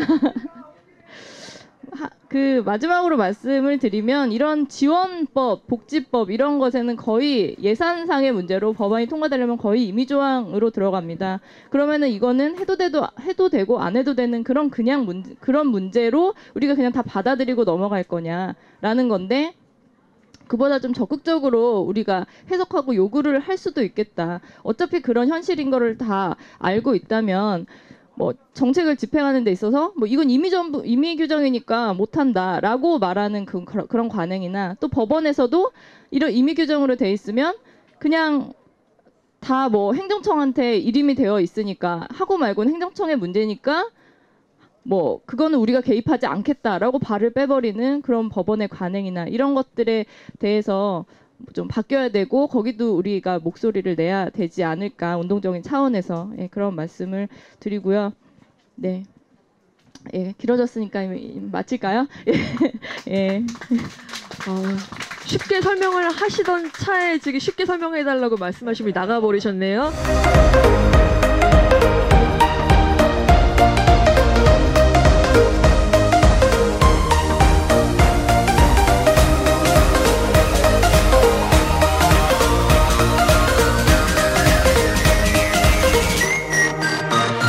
인도주의 실천 의사 협의회 맞죠? 네, 죄송합니다. 네, 사무국장 김대희 선생님 토론 듣겠습니다. 네, 안녕하세요.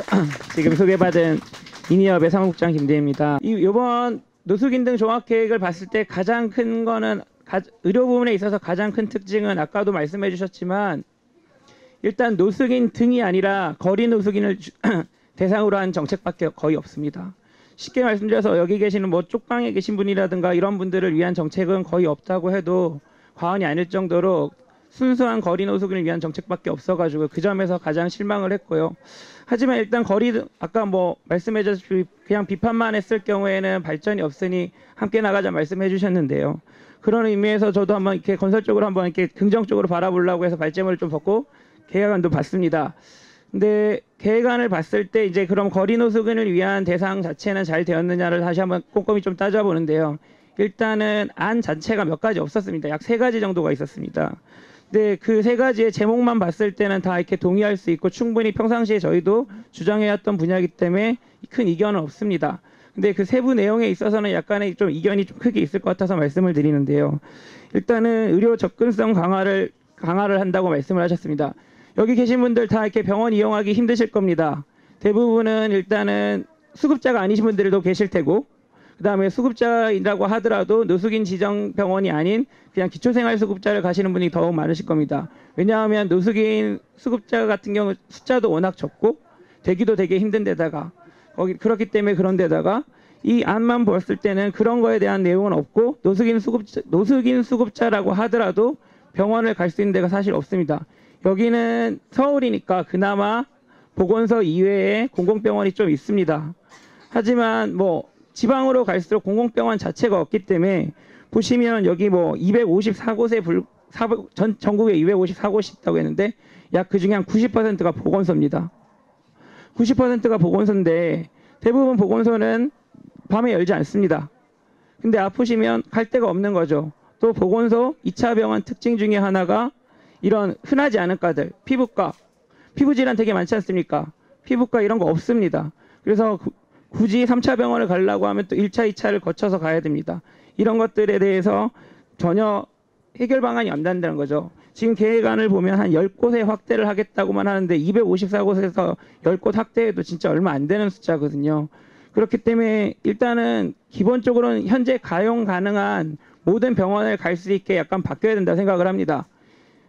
그냥 기초생활수급권자들의 의료급여 환자들 같은 경우는 어느 병원이나 갈 수 있음에도 불구하고 굳이 노숙인의 경우에는 노숙인 지정 병원을 가야 한다는 것 자체부터 없어져야 되지만 이게 행정적으로 불가능하다고 한다면 일부 질환에 대해서부터라도 빨리 터주는 식으로 먼저 진행을 해야 될 것 같습니다. 그리고 최근 들어서 이제 가장 문제가 되고 있는 것 중에 하나가 정신건강이나 알코올 중독 같은 만성적인 노숙인 의료 지원입니다. 사실 예전에는 외상이라든가 지금 현재도 뭐 사망원이나 이런 거는 외상이나 이런 거 다쳐서 돌아가시고 하는 게 제일 크겠지만 제일 문제가 되는 것 중에 하나가 술을 많이 드시고 그리고 건강관리가 잘 안 되다 보니까 당뇨나 고혈압 같은 것도 많고요. 정서적으로 우울하거나 이런 분들 많습니다. 이런 분들에 대해서 지원이 필요하다고 해서 끊임없이 주장을 했고요. 저희도. 근데 지원 대책을 보면 이런 거에 대해서 주로 어떤 툴을 쓰게 돼 있냐면 그 중독관리종합지원센터라는 보건소 내에 그런 지금까지 있던 기구를 쓰려고 하고 있습니다.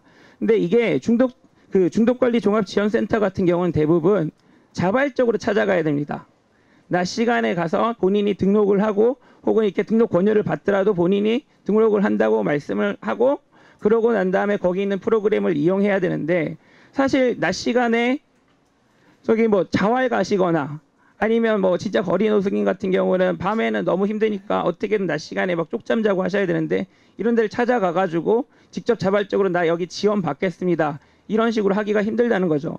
이걸 보완하기 위해서 아웃리치를 하겠다 뭐 이렇게 할 수도 있지만 사실은 보건소 인력 중에 아웃리치를 하거나 할 수 있는 그런 인력도 없고 전문력도 없습니다. 그렇기 때문에 이 부분에 대해서 확실히 연계할 수 있는 방안이 나와야지 실제로 알코올 중독이나 이렇게 우울증 같은 데 실제로 도움을 줄 수 있을 것 같고요. 그리고 뭐 계속해서 말씀을 드리지만 이게 노숙인 지원제도 자체도 똑같습니다. 이게 서울시, 지방, 그러니까 지방정부와 중앙정부 이런 것에 주체가 없습니다. 그렇기 때문에 항상 저 제도를 이용하라는 얘기가 나올 수밖에 없습니다. 그거는 근데 의료 공급자들, 흔히들 의사라고 말하는 의료 공급자들 병원 같은 경우에는 이 돈을 어디서 받을지가 명확하다고 하면 기피할 이유가 없는데 이 돈을 명확하게 어디서 받을지를 모르니까 여기다 얘기하면 저쪽에서 받아라, 저기다 얘기하면 여기서 받아라 하다 보니까 일반 중립적인 그냥 의료 공급자들도 노숙인이나 이런 분들을 안 받고 싶어 하는 겁니다. 그렇기 때문에 그거를 명확히 하기 위해서라도 하다못해 재정 분담을 각자 한다고 하더라도 지급 주체만이라도 확실하게 하나로 몰아주셔야지만 의료 공급자들이 이렇게 의사들이 그렇게 기피하는 현상이 줄어들 것 같기 때문에 그 부분에 대해서라도 좀 해결을 해주시면 감사하겠습니다. 네, 짧게 마치겠습니다. 예, 앞에 이동환 활동가가 발제해 주시면서 의료는 김대희 선생님이 많이 말씀해 주시겠습니다 하셨는데요. 네, 일단 제가 듣기로는 노숙 상태에서 아마 일정 주소나 주거가 없는 사람들은 지금 의료 체계에 접근하기 굉장히 어렵다 이런 말씀 해주신 것 같습니다. 지금까지 5분이 말씀을 해주셨죠. 마지막으로 이제 보건복지부 에서 나오신 그 김창환 사무관님 말씀 좀 듣고 토론은 일단락하고요. 그 다음에 이제 준비하세요. 뭘 물어볼지 말씀 들어보겠습니다. 사실 오늘 이 자리에 나오면서 굉장히 겁을 많이 냈고 또 여러분들 앞에 서게 된다는 것이 좀 부끄러운 부분도 좀 없잖아 있고 안 들려요?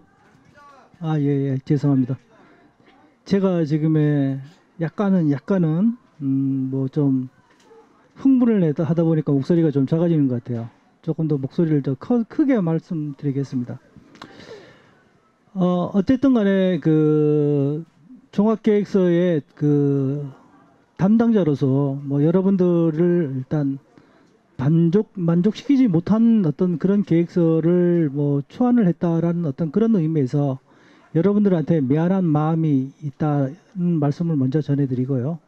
하지만 종합계획이라는 것이 여러분들은 종합계획에 모든 것을 담아야 된다고 생각을 하시는 것들이 있어요.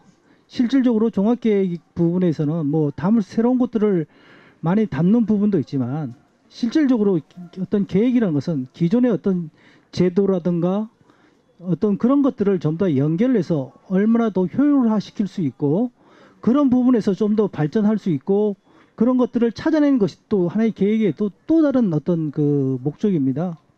그러다 보니까 뭐 여러분들한테 좀 다소 어떤 특히 뭐 쪽방 여기 계신 분들 대부분이 쪽방에 계시는 분들 같은데 쪽방에 대한 어떤 소외감 뭐 이런 것들을 많이 말씀을 하셨습니다. 사실은 우리 그 노숙인 등이라는 어떤 데에 대해서 아까 조부할 목사님께서도 말씀하셨지만은 사실 굉장히 스펙트럼이 넓습니다. 굉장히 그래서 어디까지가 진짜로 그 좀 이 노숙인 등에 포함되는가에 대한 어떤 것은 뭐 개인이라든가 생각하는 집단이라든가 모든들이 서로 상이하기 때문에 굉장히 어렵고 또 이 그 외국에서조차도 이 부분에 대해서 굉장히 많은 고민들을 하고 있어요. 사실은.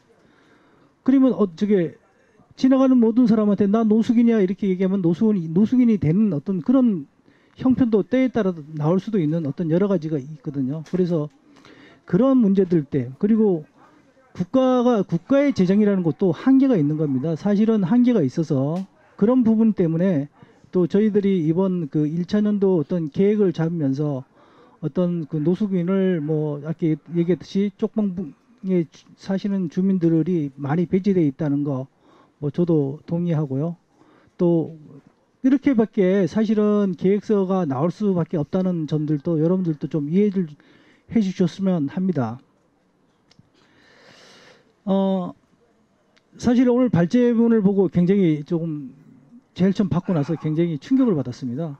뭐 저희들이 그 법에서 있는 부분을 못한 부분들이 분명하게 있어요. 그 부분은 뭐 조금 솔직하게 표현을 하자면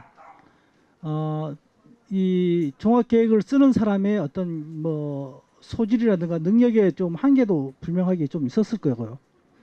그 부분도 분명히 있었고 또 하나의 문제는 사실은 이 노숙인에 대한 어떤 그 연구가 굉장히 부족했습니다. 실질적으로 보면 우리가 갖고 있는 통계들이 너무나 부정확했고 또 이것들이 사실로 검증되어 있는 것들이 찾아보니까 너무나 없었어요. 근데 우리가 국가에서 세우는 어떤 계획서라든가 이런 것들은 사실의 근본을 두고 나서 어떤 그 위에 뭔가를 만들어줘야 되고 그것을 토대로 얘기를 해야 됩니다. 그런 면에서 좀 부족한 면이 있다는 거 말씀드리고요. 제가 그 발제문에 에 대해서 얘기한 것들 중에 상당히 뭐 동의하는 부분도 있고 또 동의하지 못하는 부분들도 상당히 있고요. 또 보는 관점에 따라서 많이 틀리고 있는데 이 자리에서 그 발제문에 대해서 조목조목 뭐 이 부분은 좋고 뭐 이렇게 얘기할 수는 없습니다. 그 부분에 대해서는 그 발제하는 사람들의 시각이라든가 뭐 이런 거에 따라서 뭐 맞는 부분도 있고 틀린 부분도 있기 때문에 제가 굉장히 훌륭한 발제였고 저도 이 부분에 대해서 굉장히 뭐 읽으면서 굉장히 뭐 또 저게 뭐야 미안한 감정도 들고 때에 따라서 굉장히 섭섭한 감정도 굉장히 많이 들었어요. 제가 섭섭한 감정이 들은 건 뭐냐면 뭐든지 무엇이든지 첫 번째 만드는 건 굉장히 어렵습니다.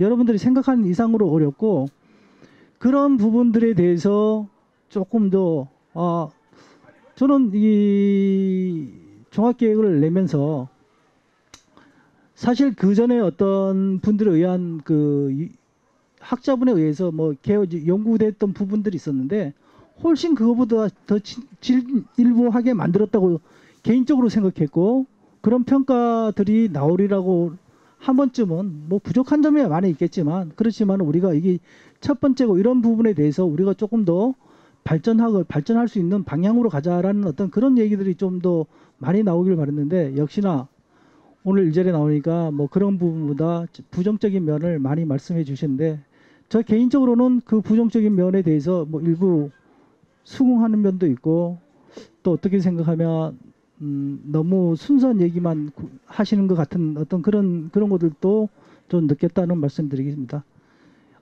제가 말 오래 하면 안 될 것 같으니까 이상으로 제가 드리고 싶은 말씀은 사실은 좀 많이 써가지고 왔는데요. 그 말씀을 드리면 지루하실 것 같아가지고 이 정도로 줄이겠습니다.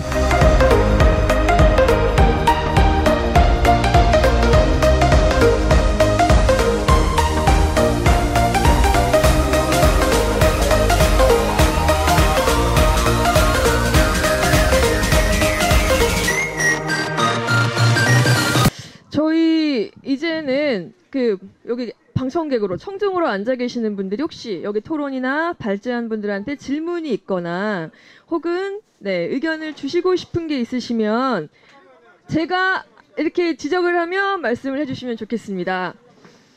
노승일 협회라는 게 실적으로 따지면 허수아비인지 우리를 위해서 나서주는 단체인지 를 모르겠다는 얘기입니다. 네네.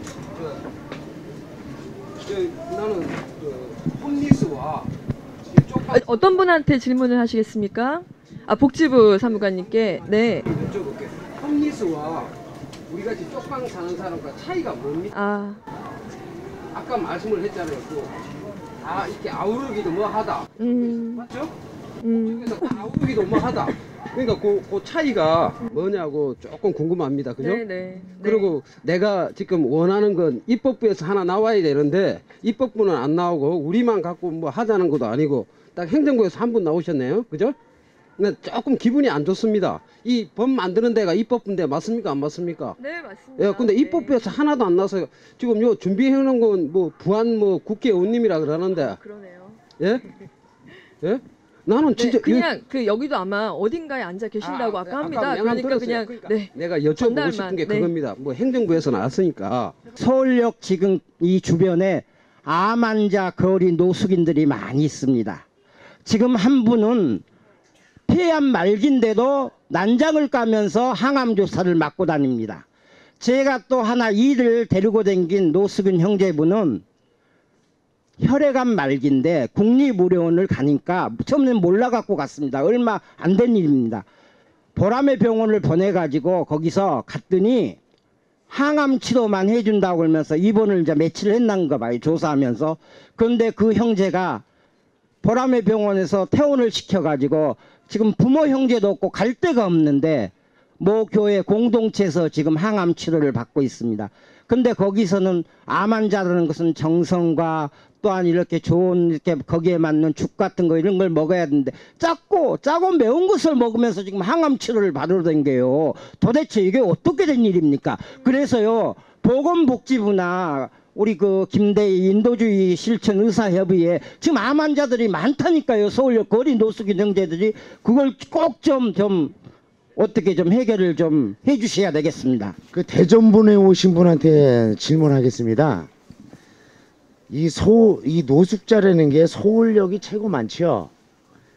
그리고 부산이 또 많습니다. 대전에도 저도 한번 내려가 봤는데 상당히 많더라고요.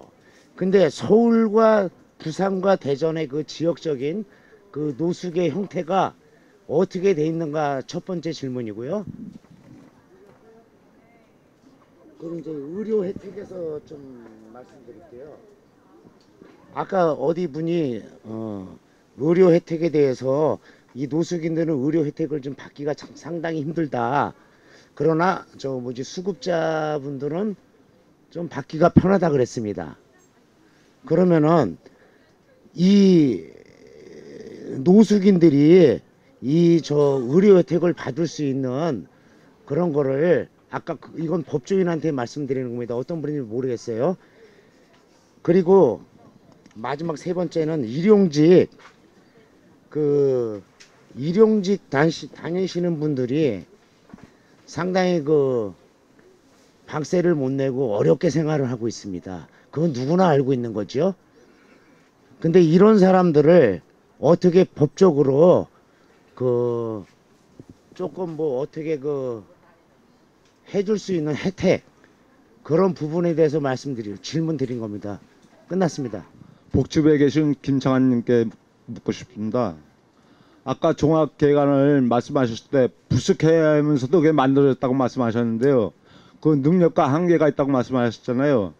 그 능력과 한계가 없는데 종합계획안이 만들어졌다는 건 그 당사자분들의 목소리가 거기에 안 담겨 있나 그렇게 생각합니다.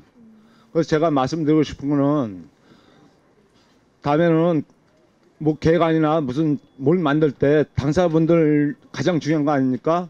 그 공청회 같은 걸 제가 한번 공청회 같은 모임을 한번 가질 때 거기에 꼭 필수적으로 들어갈 부분이 당사자분들과 관계부서분들이 같이 모인 자리에서 그 종합계획안을 만들 때 관계부서분들과 그런 검토를 다시 한번 해가지고 그 계획안을 다시 한번 수정해 줄 수는 없나 그런 부분을 한번 묻고 싶습니다.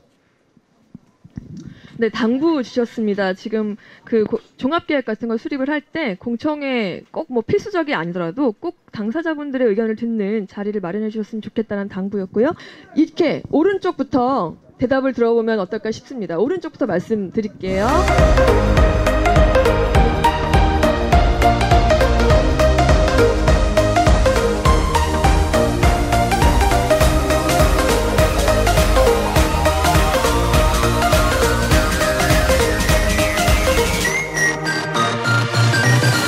저희 협회 정식 명칭이 한국노숙인복지시설협회, 그리고 또 옆에 어쩔 수 없이 저희가 협회가 많은 게 그렇게 좋은 건 아닌데 지원 체계가 이제 이원화돼 있다 보니까 전국 노숙인 시설협회 해서 요양 재활을 제외한 나머지 우리 법상에 있는 모든 그 노숙인 시설들이 다 포함되어 있는 지극히 이익 단체죠.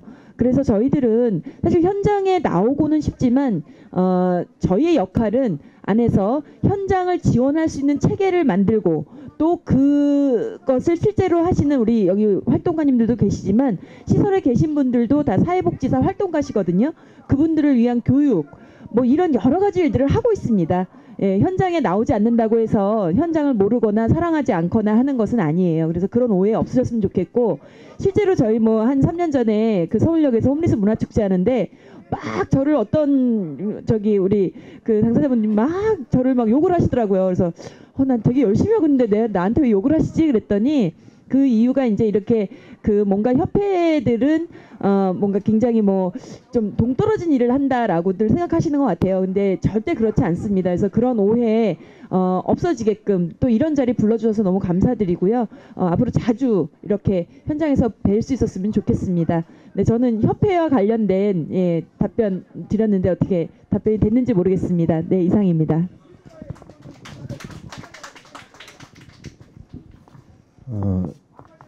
그 전국 노숙인 시설협회는 이제 폐동된 지가 횟수는 4년 차입니다. 그런데 상근 직원이 없는 협회입니다. 저도 그렇고 이제 많은 분들이 시설 종사하시는 분들이 이제 협력해서 운영하고 있는 협회고요. 노숙인 분야 중에 특히 전노협의 시설들은 현장 중심 체계를 가져야 하는 것이 분명합니다. 하지만 아직 그 저희 협회는 그만한 그 실력이 못 되는 것 같습니다. 그래서 주로 법제화라든지 아니면 그 종사자 채우 개선을 어떻게 해야 되느냐라고 하는 것에 집중을 하고 있는데, 사실 그것도 힘든 것이 다 지방 이양 사업입니다. 그러다 보니까 아까 현황을 말씀하셨는데 제가 어떻게 형성되어 있는지를 일일이 알고 있지는 못하고요. 그러나 대부분 서울, 대전, 대구, 부산을 중심으로 한 편제된 그 형태들은 비슷할 거고요. 다만 서울, 부산 뭐 이렇게 그 규모는 다를 겁니다. 제일 많은 게 서울이고요. 그 다음에 제가 알기로는 경기도 전체로 하면 경기도가 많을 거고요. 그 다음에 부산이 아닌가 생각이 들고, 그리고 시설들도 마찬가지입니다. 시설도 그렇게 편제가 돼 있고요. 앞으로 좀 더 열심히 하라고 하는 말씀으로 아까 선생님 고언으로 이렇게 듣겠습니다. 그리고 저 쪽방 상담소 이야기를 하라고 하시는데, 제가 사실은 이 동자동에 처음 온 것은 그 대전에 있는 쪽방 주민들과 함께 견학으로 왔습니다. 동자동 사랑방 그 공제조합. 그래서 그날 제가 그 회원이 됐어요. 굉장히, 그리고 또 몇 분은 제가 저희가 그 계룡산에 초청해서 1박 2일 이렇게 잠자리도 같이 했던 기억이 있는데, 굉장히 부러운 게 있었습니다. 그것이 뭐냐면, 사회복지시설은 앞에 임 처장님도 말씀하셨지만 측면에서 지원할 수 있는 그런 어떤 그 존재다라고 생각을 하고 있습니다. 하지만 당사자들이 이렇게 조직되어져서 또 당사자의 그 소리를 낼 수 있는 조직이 필요하겠다라는 생각을 늘 가졌었습니다. 그런데 이 동자동에는 쪽방상담소도 있고 또 당사자 조직도 존재해서 서로 협력하면 굉장히 좋은 에너지를 만들 수 있겠다라고 하는 생각, 그리고 굉장히 부러움이 있어서 대전에서도 참 노력을 하고 있는데 이제 자체적인 어떤 힘들이 아직 모아지고 있지 않아서 좀 아쉬움을 갖고 있는 상황입니다. 쪽방상담소는 그 역할이라고 하는 것은 사실은 과거로 돌아가면 노숙으로 거리로 나가지 않도록 이제 도울 수 있는 어떤 기관이 필요하겠다. 생계 지원이나 이런 것들 필요하겠다라고 만들어졌는데, 사실은 많은 부분 역할은 하고 있는 것 같아요. 그런데 좀 제가 자괴감이 드는 부분은 뭐냐면, 단순히 물품 나누고 이런 역할에서 그치는 것 같아서 늘 아쉬움을 저도 가지고 있습니다. 그럼 어떻게 하면 그것을 탈피할 수 있을까라고 하는데 아직 죄송하지만 답은 못 찾고 있습니다. 이상입니다. 네, 두 분 시설 현장에서 노력한다는 말씀 주셨고요. 복지부 마지막으로 말씀해 주시는 게 좋을까요? 두 분 먼저, 네네. 김대희 선생님 먼저 말씀을 해주시고요. 그 다음에 이제 김도희 선생님으로 넘어가겠습니다.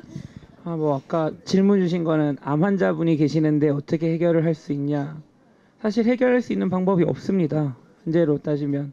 그러니까 노숙인 급여는 물론이고 의료 급여도 그렇고, 그럼 하다못해 암 산정특례라고 하는 암 환자 대상의 일반 국민도 그렇고 비급여 부분에 대해서는 정부 지원이 없습니다. 근데 암 환자라는 것 자체가 대부분의 이제 종합병원급 이상 상급 종합병원에서 치료를 받기 마련인데, 그런 큰 병원은 다 비급여가 있습니다.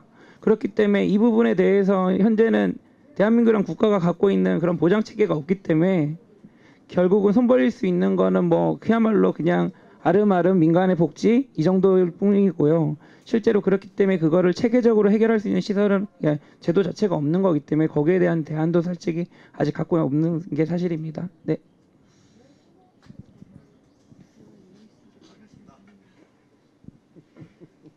예, 어려운 문제를 말씀을 해주셨는데요.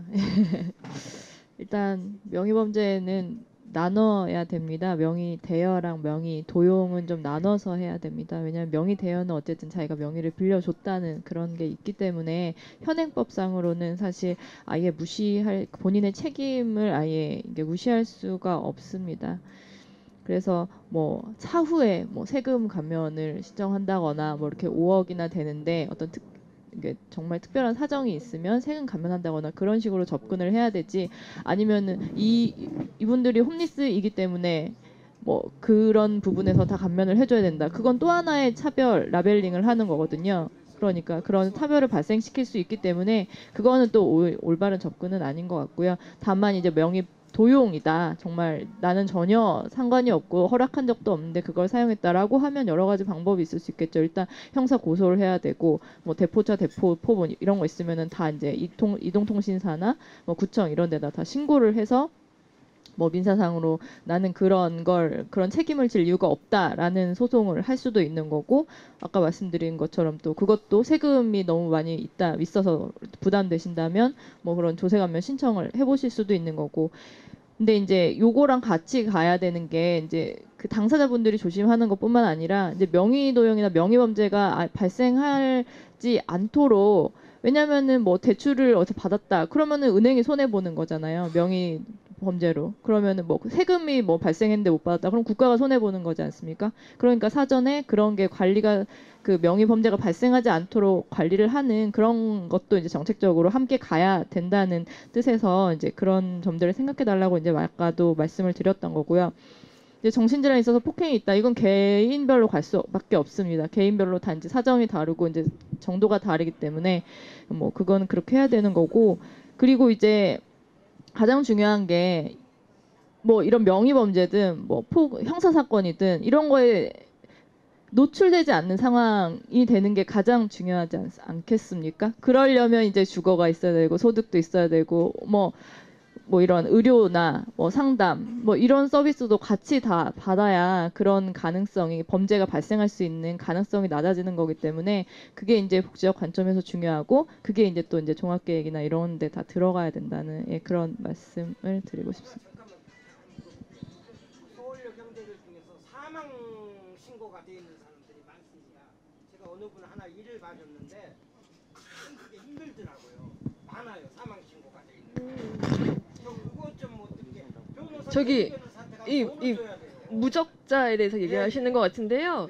그 저희 법률 상담이 따로 있습니다. 홈리스 행동에서 네네 홈리스 행동에서 이제 네, 맞습니다. 그런 법률 상담이 여러 군데서 이루어지면 참 좋은데요. 지금은 홈리스 행동에서 일주일에 한번 정해진 시간이 있으니까 그때 이용해서 한번 여러 개 건을 갖고 상담을 하시면 좋겠습니다. 그 아까 이제 질문해 주신 것에 대해서 복지부의 사무관님이 답변을 해주시겠습니다.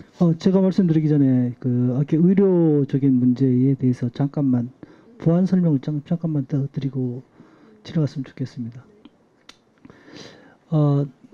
그 우리나라 전체적으로 이제 그 의료 체계라는 것이, 공공 의료 체계라는 것이 그 가장 한 게 뭐냐면 그 건강보험공단에서 하는 건강보험증이 있고, 그다음 또 우리 또 수급자를 위해서는 의료급여가 있고, 또 우리 노숙인들을 위해서는 의료급여 일종이라는 것이 있습니다. 사실 근데 이제 그 노숙인 의료급여 일종에 대해서 뭐 많은 한계들이 갖고 있어요. 지금 말씀하셨듯이 비급여 부분에 대해서 사실은 뭐 지원이 안 되는 부분이 있죠. 그런데 의료급여 일종의 어떤 그 장점이 하나는 이제 불임부담금이 없다라는 어떤 그런 장점이 있고요. 그럼에도 비급여를 우리가 그 대신해주는 대한민국의 어떤 제도는 없습니다.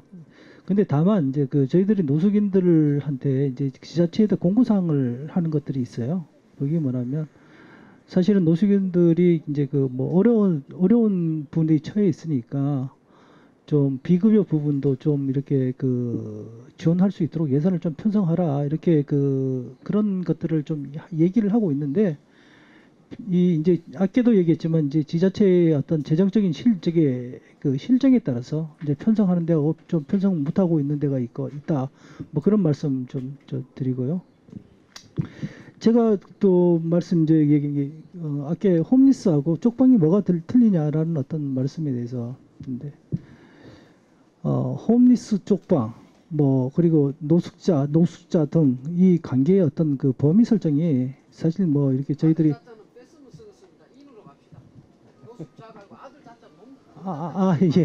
예, 알겠습니다. 정부 책에서 그렇게 해야지. 인으로 가야지. 예, 알겠습니다. 미안합니다. 아들 잡자, 몸 잡자 쓰지 맙시다. 예, 알겠습니다. 책에서 먼저 그렇게 해야지.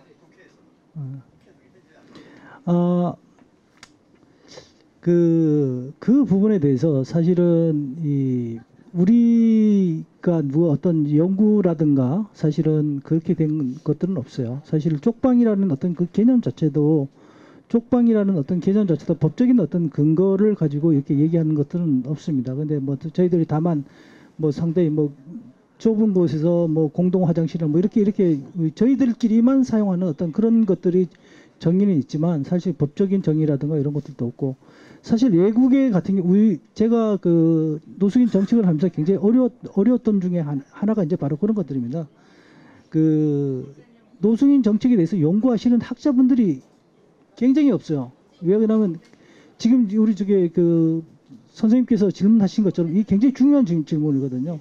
쪽방하고 홈리스하고 뭐가 되냐면 홈리스의 어떤 개념에서 홈리스가 어느 정도에 있는 사람을 홈리스로 포함할 것인가에 대한 어떤 그런 거에 대한 어떤 그 명쾌한 것들이 명확화되어 있는 그런 것들이 없어요. 저희들은 지금 이 불명하게 정책 자체에서 지원되는 것이 정부와 지방이양사업하고 두 개가 아주 명확하게 구별되어 있고요. 그 중에서 이제 거리에 계시는 분들하고 이 쪽방에 계시는 분들하고 이 부분에 대해서는 지방에서 이제 모든 것들을 정책을 하는 것이 그거는 이제 그 2005년도 지방이양사업에 명확하게 되어 있습니다. 근데 다만 지금에 와서 뭐 정부 쪽에 하는 이런 문제들이 얘기가 되고 있는 부분들도 있고 이러지만 세계 어느 나라를 가든지 간에 이 거리에 계신 분이라든가 사실 쪽방에서 가장 큰 문제가 뭐냐면 그 지역사회의 어떤 이게 주거에 대한 어떤 개념이에요. 이건 사실은 뭐 주거도 사회복지의 일부다 이렇게 얘기를 하면 뭐 일부일 수도 있지만은 실질적으로 주거의 어떤 거는 우리 주무 부처는 사실은 복지부가 아니라 국토부 쪽에서 해야 되는 부분이 일부 책임이 분명하게 있단 말이에요. 뭐 이런, 그리고 그다음 지자체에서 그 지역 주민들의 삶의 질 향상을 위해서 환경 개선이라든가 이런 부분들을 분명히 해야 될 담보할 그것들이 있어요. 이제 이런 쪽에서의 어떤 사업들을 조금 더 확대하고 이런 것들이 더 필요하지 않느냐, 전 뭐 그렇게 생각하고 있습니다. 네. 명확하지가 않네요. 아니 명확하니까 제가 얘기했잖아요. 명확하게 거리 노숙인하고 쪽방에 있는 거는 2005년도에 지방이양 사업으로 완벽하게 되어 있습니다. 이게 그래서 저희들이 예산을 가지고 기재부에 가서 예산을 협의했을 때도 그쪽에서 쳐다보지도 않습니다. 어떤 지금 그 명확하게 구별되어 있다는 거는 확실하게 예. 서울시로 가야 된다. 예, 그렇습니다. 그리고 지금 말씀하신 우리 노숙인 현황을 말씀하셨는데 저희들이 갖고 있는 현황은 사실은 이제 시설과 거리에 있는 분들에 한정돼 있어서 있고, 저희들이 또 5년마다 갖고 있는 이제 자료가 아까 우리 이동현 발제자분께서 말씀한 거 5년 그때 도시연구소에서 계산한 게 한 27만 명 정도가 이제 주거 취약계층에 있다 이렇게 보여지고요. 요 책표 13페이지를 보시면 거리 노숙인하고 거기는 지역별 현황은 아마 표로 잘 되어 나와 있으니까요. 그 정도 참고하시면 될 것 같습니다. 저희 계속 다 기억을 하실 텐데요. 2011년도에 우리 2012년도 노숙인법 시행되기 전에 공청회 있었죠. 그날도 엄청나게 갑자기 비가 쏟아졌잖아요. 그래서 막 땅바닥에서 흙탕물 다 튀기는데도 여기 서가지고 거리 노숙인분들도 오셔가지고 의견 주셨던 거 기억납니다. 오늘도 똑같이 이상하게 춥네요. 이동할 동안 말씀하셨듯이 이게 홈리스의 현실인가 이런 생각도 좀 들기도 하고요. 그럼에도 불구하고 그 당시에 저는 아저씨가 하셨던 말씀이 기억이 납니다. 인간답게 살고 싶다고 당부를 하고 가셨거든요. 아마 우리가 이렇게 손발이 추운데도 이렇게 어깨를 움츠려 가면서도 끝까지 앉아 있었던 거는 우리 인간답게 한번 살아보겠으니 좀 도와주십시오 하는 마음을 전달하기 위해서 이렇게 있었던 것 같습니다. 각자 돌아가서 오늘 이 내용 절대 잊어버리지 마시고요. 계속 감시하고 그다음에 우리도 계속 의견 제시할 거고 또 들어주실 거라고 믿습니다. 저도 현장에서 계속 의견 듣고 활동하겠습니다. 2시간 고생하셨습니다. 박수로 마무리하겠습니다.